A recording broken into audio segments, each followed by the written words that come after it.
What is up, everybody? Welcome back to another Pitching Ninja's Filthiest Pitches of the Day.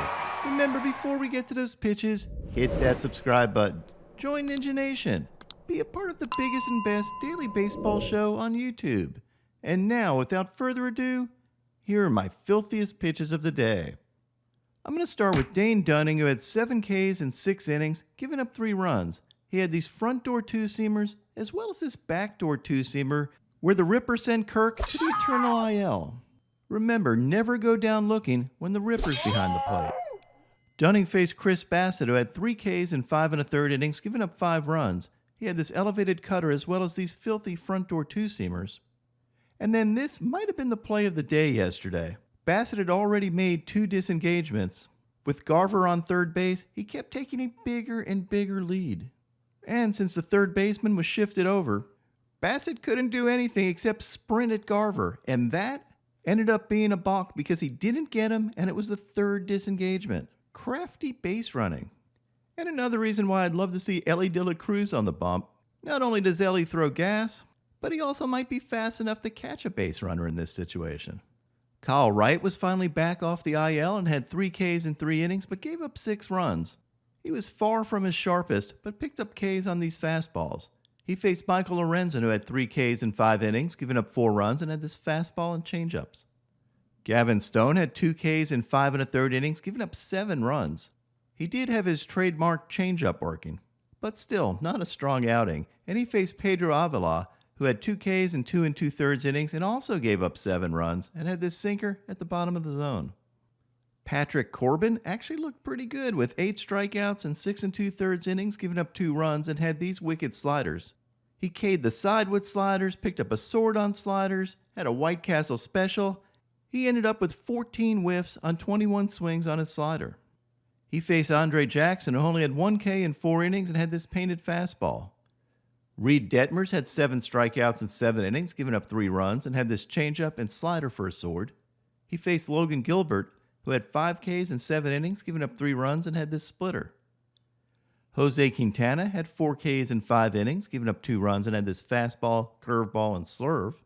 And he faced off against Zach Davies, who had 5 Ks in 4 innings, giving up 3 runs, and had this nasty changeup. Gavin Williams was a little less than his overpowering self, only picking up 2 Ks in 6 innings, giving up 3 runs, and had this changeup for a sword, as well as his curveball.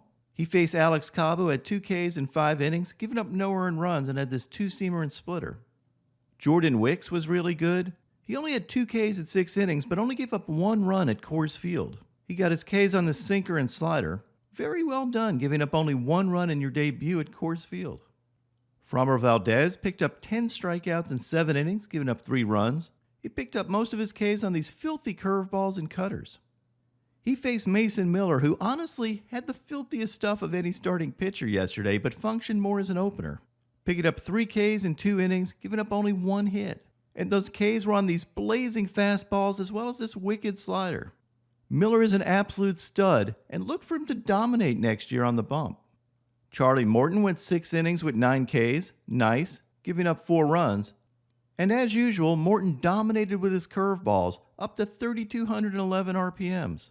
And here's an overlay of Morton's fastball and curveball. And you can see how that fastball and curveball look the same to the hitter, and then the curveball just disappears.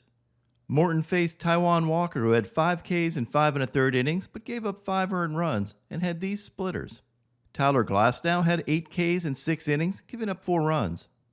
He started this game with a near immaculate inning in the first inning. Just an absolute force of nature. He had strikes on his first 8 pitches, and then on the 9th one, just missed getting a sword. Glasnow knew he would have had an immaculate inning and let out a big F-bomb. And then ended up getting the strikeout on the next pitch, striking out the side on 10 pitches. But Tyler, was that F-bomb really worth it? Because you're about to head to the IL, the reason being grounding by mom. Yeah, it's unbelievable. And I saw too, my mom texted me you gotta stop cussing on TV, cover your mouth or something. Glasnow's stuff looked really good all game, with this fastball for a sword, these wicked sliders, and hammer curveballs. And he faced Sonny Gray, who had 5 Ks in 4 innings, giving up 1 run, had this fastball, painted sweeper, and backdoor sweeper. Jesus Luzardo had 5 Ks in 5 innings but gave up 6 runs and had this slider, and he faced yesterday's filthiest starting pitcher of the day, Brandon Woodruff. Woodruff threw a 7K shutout, giving up only 6 hits. He just shoved overpowering hitters with fastballs and working in a few sliders. He only had 11 whiffs for the game, and 8 of them were on his fastball. A very impressive outing by Brandon Woodruff. Now onto my filthiest relievers. DL Hall had this nasty slider. Jimmy the Human Glitch Herget pitched, and I just gotta throw him in there every time he pitches because I love his mechanics. He had these sliders, curveballs, and fastballs. Michael Fulmer had these filthy sweepers. Kevin Ginkel had this fastball and slider. AJ Minter had this cutter and fastball. Jackson Stevens had this cutter, fastball, and 2-seamer. Jeff Hoffman had this fastball and slider. Ken Waldachuk threw 6 scoreless innings in relief, picking up 3 Ks and had this sweeper and changeup. Kirby Yates had this fastball and splitter. Kevin Kelly had these wicked sweepers. Pierce Johnson picked up 4 Ks on 4 consecutive hitters with his hammer curveballs. And my filthiest reliever of the day yesterday was Phil Maton for these curveballs that were up to 3,336 RPMs, and he picked up 4 whiffs out of 5 swings on his curveball. Yes, that's an 80% whiff rate. Good job, Math Ninja. And now my Pitching Ninja moment of zen. What a frame by this little guy. And I'm confident Angel Hernandez would have rung that kid up. What is up, everybody? My picks of the day today are a 3-leg parlay. I'm going to start out with Brandon Bird Dog Williamson for 5 Ks or more, then take Max Fried for 6 Ks or more, and top it off with Freddie Peralta for 7 Ks or more. What would your picks of the day be?